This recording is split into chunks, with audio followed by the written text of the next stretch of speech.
waaw mais bon xam nga man dama am ak moom ay relation particulière nag. waaw moom sama xarit la quoi. waaw sama mag la sama xarit la. kon waaw kon xam naa yaa ngi di nga gën a kii alors professeur dafa am lu fi juróon coow ay fan yi mu di dénomination benn nomination sax moo gën a yokk tëral bi ginnaaw bu Samba Ndiaye bi muy Aminata Bokar Ly génn na Ousmane Sonko def na ci communication wax ak ñi nga xamante ni ñoom ñoo di patriotes yi par rapport patriotes yi laay tudd parce que gis nañu sorti yi ci ëpp ñoom ñoo ko def déjà nan nga jàngatee moom communication boobu mu def ginnaaw lii bi mu amee ak éclaircissement yi ndax dégg nañ ko mu ne mënuñoo xam ñëpp te it wax na décret bi li waral ñu koy signer entre autres daal jàngat ban nga ci def. waaw c'est-à-dire que niveau de validation yi ak niveau de contrôle yi parfois ça fait défaut.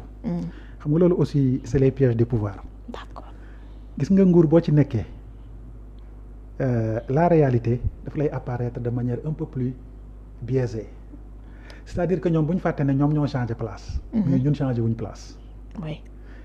nguur boo ci nekkee lépp day relatif ci yow. mën nga gis sax sa ancien ennemi bu la doon saaga bu dégg bëccëg mais nga yéeg au pouvoir rek. mu mel na yàlla dafa tàppe sa xol. yow la mu la doon wax garaawul ci yow baal nga ko yow baal nga ko waaye est-ce que ñeneen ñi baal nañ ko. c'est la grande question. alors président mënut a xam ñëpp c'est vrai. je suis sûr que xamul daam bi man daam bi je la connais très bien on a été à l'université ensemble. d'accord. alors Ousmane li mu wax mooy président jot na affaire bi gis na Awa Bokar Ly. envoyé na ko moom it xool na gisu ci benn kii affaire bi dem na ça arrive. mais encore une fois je dis. méthodologie dafa war a am dans un parti ñu xam qu'est-ce qui sépare l'action administrative de l'appréciation politique te suñu réew yi loolu mën a si bañ a ñàkk. acte administratif boo nar a jël. demandez d'abord quelles sont les implications politiques. je suis sûr que bu ñu jëloon 5 minutes juste rek ne alors tur yi envoyé leen ko. diw ak diw ñu xoolal ñu ba xam dans le passé ils n'ont pas dit des choses. ils recevront la réponse dans les 5 minutes parce que yow après bi nga tàppee Awa Bokar Ly. gis nga yu bëri génn na oui. donc tu as vu. mais certainement niveau bi ñu nekk ak lunettes yi ñuy sol. la réalité leur est apparue autrement ñu négliger ko ba léegi mu jàll. loolu c'est la première lecture la deuxième lecture mooy que nag quand le président prend une décision il faut respecter la décision du président de la République. Respecter la décision du président de la République ne signifie pas ne pas en parler. Mais où en parler foo koy waxee boo nekkee dans un parti politique. coow ya fay am coow biir néeg lay doon. da ngeen koy régler dans les instances du parti. moo tax militantisme politique baax moo tax am idéologie baax moo tax am école du parti baax parce que militantisme dañ la koy jàngal. syndicalisme dañ lay wax naka la ñuy defee syndicalisme lan mooy syndicalisme naka la ñuy defee revendication quelles sont les étapes à poser.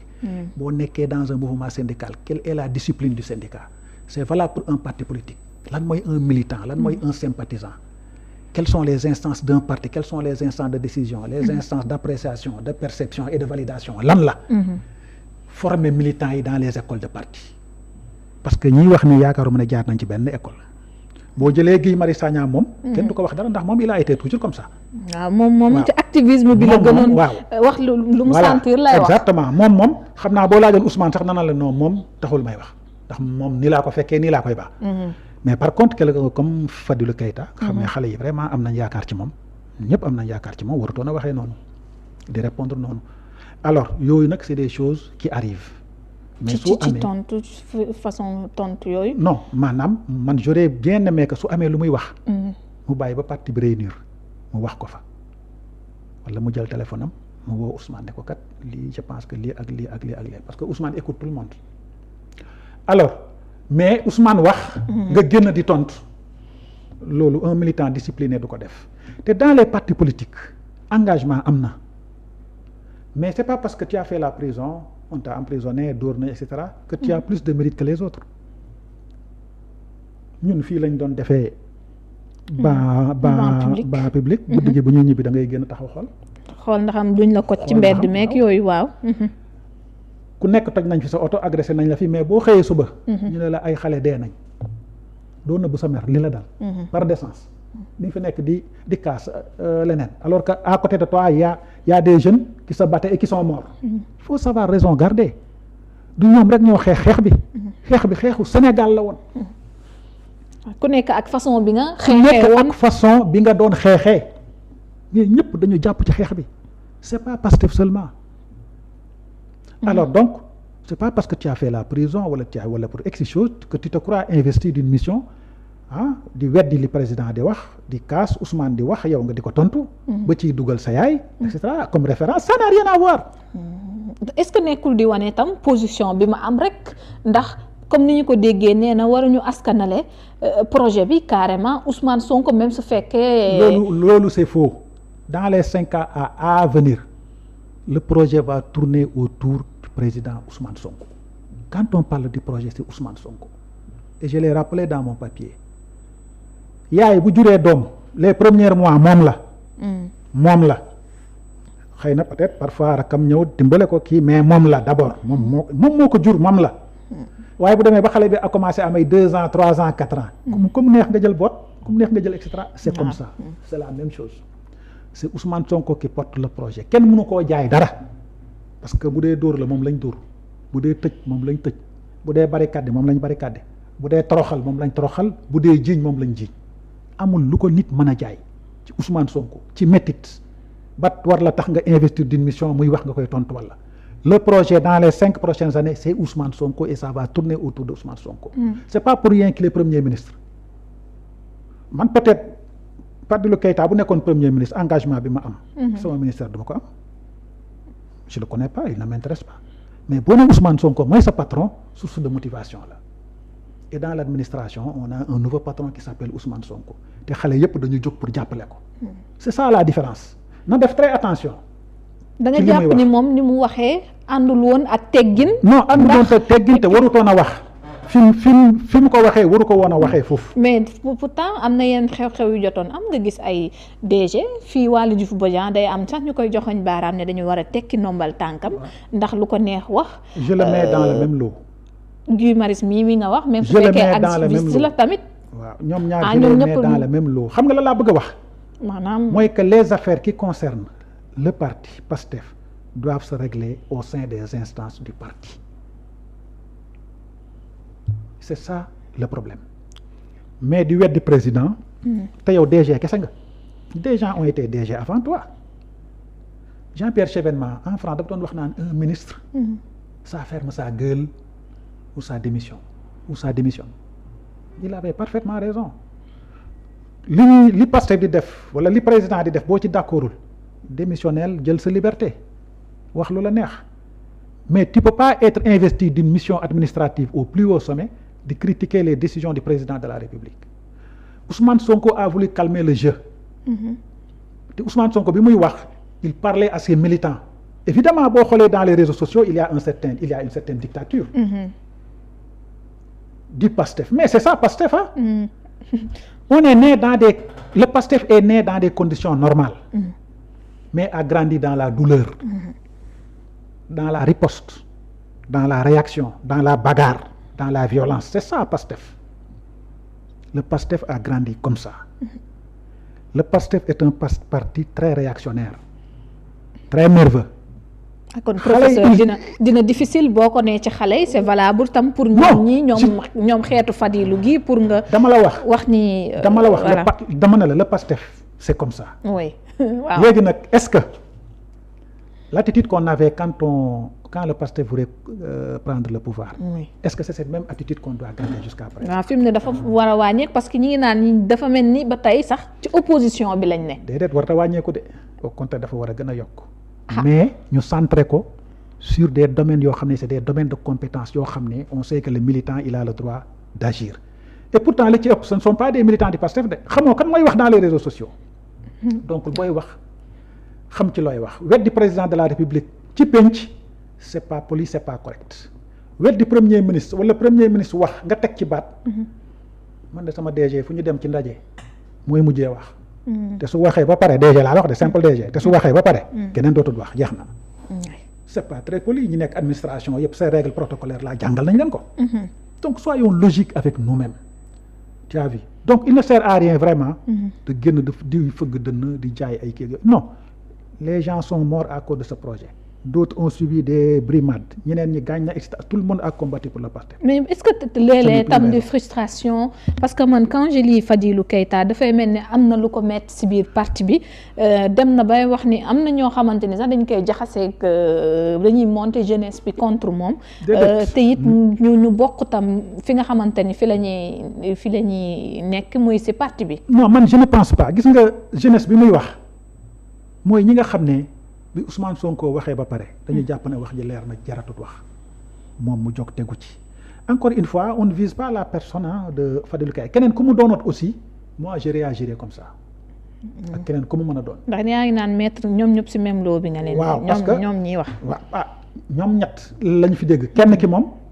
Waly moom waxul bi la yoon sax. yàgg nañ ko gii moom yàgg naa def lii man gii sama collègue la xam naa ko bu baax action sociale la ne ba ni muy bàyyi xam naa ko bu baax xam naa son tempérament xam naa histoire am aussi gii bàyyi député gii dellu fa mu nekkoon du dara ci moom te Guy Marius Sagna wutalul dara pour boppam il n'a rien pour lui-même loolu moom maa la ko mën a seedeel fii sama collègue la action sociale la ne woon je le connais très bien li ko jëlee Sédhiou injustice moo ko fa jëlee mu ñëw fii donc xam nañ ko bu baax ñeneen ñaar ñi nag nga xam ne ils ont rang de DG ñooñu dañoo war a xoolaat seen position bañ di weddi le président toujours bañ su Ousmane Sonko waxee ñu gën ci teg baat amul benn njariñ. ndax dinañu wax ni dinañ am démocratie nag ci parti bi su fekkee loolu am na. non man nag su ma sañoon man te loolu man sama vision la. PASTEF n'a pas encore à ouvrir des brèches de démocratie dans le parti pour man bu doon man la le parti dañ koy structurer de telle sorte que di génn ci bitti di wax du fa am lépp lu nit di wax ko dans les instances du parti ñu déglu la génn ci mbedd mi di wax ay position politique yoo xam ne parti bi àndu ci dañ ko war a éviter utiliser un langage vulgaire dañ ko war a éviter am indépendance à l'intérieur de PASTEF sax dañ ko war a éviter parce que y a une ligne directrice du parti parce que rupture la ñu wax innovation te dans la rupture et l'innovation on fait appel au capital humain te on veut un capital humain de qualité on l'a bien spécifié de qualité te àdduna ku la gën a teey gën la mën a seetlu moo la gën a muus nañu teey am seetlu am yaru gis nga tey boo jëloon un Sénégalais bu am 12 ans nga yóbbu ko Corée du Nord nga teg ak ko ay xale yu am 15 ans xale bu Sénégal bi mën na leen a jaay jënd seen njëg ñibbisi parce que ñee muusuñu mais dañoo yaru discipline mais muusuñu xamuñu dara ci àdduna bu fa yóbbee Sénégalais bu gën a ndaw mën na leen a nax lekk seen njëg ñibbisi fii yaruwuñu teeyuñu jànguñu loolu moo ñu yàq moo tax ce parti-là a pris l'initiative d'avoir un capital humain de qualité et pour ça option bi mooy jaar dans les pôles territoires mais aussi jaar dans l'école du parti pour def fa un contenu pour savoir quel type de Sénégalais voulons-nous commencer à avoir pour que bu ñu tollee ci 2050 ñu xam ne on a tel type de société pour tel type de Sénégalais loolu mooy challenge bi bu loolu weesoo nag Awa Bocar lii man je pense que ne la décence aurait voulu parce que man nomination man sax dafa naqari trop mais am na fu ma koy waxee je ne l'ai pas crié sur tous les trois xam naa ne naqari na ma dégg ñu la nga wax ci de waaw non du ma ci wax parce que maanaam li nga fi tënk léegi li ma ci tënk li waaw maanaam je me dis man nomination bi neexuma parce que cette dame là su ma xoolaatee li mu doon wax lépp ça me fait un peu mal au cœur ça me fait très mal au cœur mais fan laa koy waxee su ma amoon occasion dañu ne parti bi Pastef de woote nañ ñi ngi déglu nit ñi et cetera yéen kii su ma demee dinaa am lu ma wax te je dirais que je suis pas d'accord pour cette nomination et tu me donnes l'occasion de le dire ici en public parce que cette dame là sociologue la intellectuelle la loo opposé ak nit y a une retenue qu'il faut observer y a une retenue y a une barrière qu'il ne faut pas franchir man je me suis opposé au régime de Abdoulaye Wade je me suis opposé au régime de Macky Sall kenn musuma dégg ma am un mot déplacé envers ces deux présidents là parce que sama métier mayuma ko éducateur là nit ñi dañuy déglu ci man oui justement mais moom li mu doon wax ba dugg ci ay Sweet Beauté dugg ci ay violation couvre-feu dem ba dugg ci ay jabaram ba pare tey ñu voté la nga bëgg a wax leen je pense que ça c'est de l'indignation. Elle doit rendre le tablier pour son honneur et pour sa dignité amul benn explication bu mu fi indi. Elle n'est pas encore prête vu que moom wax na ni du wax yi ngeen di wax ni moo koy tax a dellu ginnaaw. Elle va yooyu yëpp waxu ko daanu ci saret la. Elle doit rendre le tablier. Elle doit rendre le tablier et garder sa dignité. Le PASTEF n'est pas d'accord pour sa nomination. Le PASTEF n'est pas le Sénégal, mais le PASTEF c'est le parti. Donc la communication de Ousmane Sonko ne suffit pas ci cas bi. mais mën na bañ a jël fonction mu expliquer. mën na bañ a jël fonction. changement mën na am. mën na am changement gis nga. je donne le cas de Samba Ndiaye xam nga man Samba Ndiaye xam naa 1 mois avant que ne jëlagul fonction. pourtant dafa mel ni Sénégalais yaa ngi koy soog a xam. ñu ngi koy soog a xam parce que dégg nañ sax Moustapha Sarré di wax ni duggagul sax ci journal. duggagul ci journal bi parce que amul benn chef de service amul benn ministre buy autoriser une passation de service te Ousmane Sonko joxul autorisation bu Ousmane Sonko joxul autorisation kan moo ñemee def passation de service di installer Samba Ndiaye. kon état dafa am ay réalités yu muy doxee. Ousmane Sonko su ko neexee tey moom du jël service CNRA. kon bal bi mi ngi ci kaw Ousmane Sonko. su ko neexee mu rapporter ko. kon décret kay bi su ko neexee mu abroger décret bi. d'accord mais man su fekkoon ne maa nekk à sa place te dara du dara sans rien. je vais faciliter la chose au président de la République je vais lui apporter ma démission mu jeex mais c'est-à-dire que du man du yow ce sont les Sénégalais qui sont contre cette nomination là vu li mu wax dans les réseaux sociaux yëpp. li muy wax leneen yooyu yëpp elle ne convainc qu'elle-même. waaw parce que jàpp na ni moom amoon na ay position yu favorable. mais je veux dire nit ki booy wax da ngay am retenue. gis nga man lu ma gëm à Pastef képp ku doon saaga Ousmane Sonko démb di ko wax ju ñaaw. yow appareil d'état bi waroo cee bokk. ñenn rek laa ci génnee peut-être muy les politiciens ñoom ils sont capables de se retrouver à tout moment te gisuma benn politicien. bu xas Ousmane Sonko yenn xas yu ñaaw yi à part ñi nekkoon APR mais ñeneen ñëpp booy xool yi ci ëpp ils ont gardé une certaine distance une certaine dignité sakkamtumaak nag un individu yow koo xam ne doo politicien doo dara yow professeur nga et cetera dem bay dugg ci ay détails yu jabaru jàmbur am ñaari jega affaire yooyu ça c'est même pas le langage d'un intellectuel. Donc je le dis ici. Elle doit démissionner de ses fonctions. pour noppal nit ñi yombal nit ñi affaire bi. polémique yi donc prochainement comme ni nga ko waxee ci début bi ñàkk rigueur ci sélection bi waral na ñuy tànn ñenn ñi ñuy dugg facilement donc il faut quand même kon ñu gis ni enquête de moralité yi ñu gën ko xóotal tey ci avancée nomination. mais gis nga fii enquête de moralité. enquête de moralité yi ne sont pas approfondies évidemment parce que la majeure partie des fonctionnaires n'ont pas eu à gérer ay fonds wala ay kii ak yooyu. parfois ça se fait au téléphone. sa ancienneté lan la say diplôme lan la. fan nga mas a servir li ci gën a importance est-ce que mas nga am problème police. est-ce que am nga casier est-ce que tu as été une fois en prison et cetera yooyu lañu laaj. yooyu yëpp si c'est négatif t'es ok pour le poste. mais loolu dafa kii. enquête moralité loolu la. yeneen yi nga xam ne nag bu nécessité ñuy approfondir carrément ci lañ lay laaj ci la ñuy wax kii est-ce que tu prends de l'alcool est-ce que tu prends de la drogue fan nga dëkk et cetera yooyu yëpp c'est pour savoir. waaw mais ñun yooyu sax duñ ko farataal lool surtout dans un régime boo xam ne ils mettent la politique en avant. xam naa la xamante nañ donc je te mets quelque part nga dem. looloo fi loolu copinage yooyu. waaw copinage ak yooyu. looloo fi mas a am. mais je dis. li Ousmane wax c'est très clair parfois mënuñu contrôler ñëpp. mais je pense qu'il faut quand même être beaucoup plus vigilant à l'avenir te wax na ko. à l'avenir on sera beaucoup plus vigilant dans la sélection des personnes chargées de mission qui seront soumises à l'appréciation et à la signature du président de la République.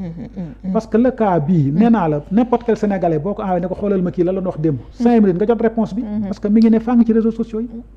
loolu nag moo naqari les patriotes. loolu moo leen naqari. même su fekkee gaaw na effacé yenn yi sax gis nañ. même su fekkee gaaw na déjà moo leen naqari. c'est-à-dire que tooñuñu kenn. moom moo tooñ boppam. def nañ erreur nommé nañ ko on s'est rendu compte que ne kii da doon saaga le président Ousmane Sonko nous ne sommes plus d'accord pour sa nomination. su ma waxee saaga mooy wax yenn wax yi ñaaw yi. waaw donc defuñu kenn dara. Pastef deful kenn dara. tooñul kenn. moom moo tooñ boppam. Et on lui demande gentiment de rendre le tablier.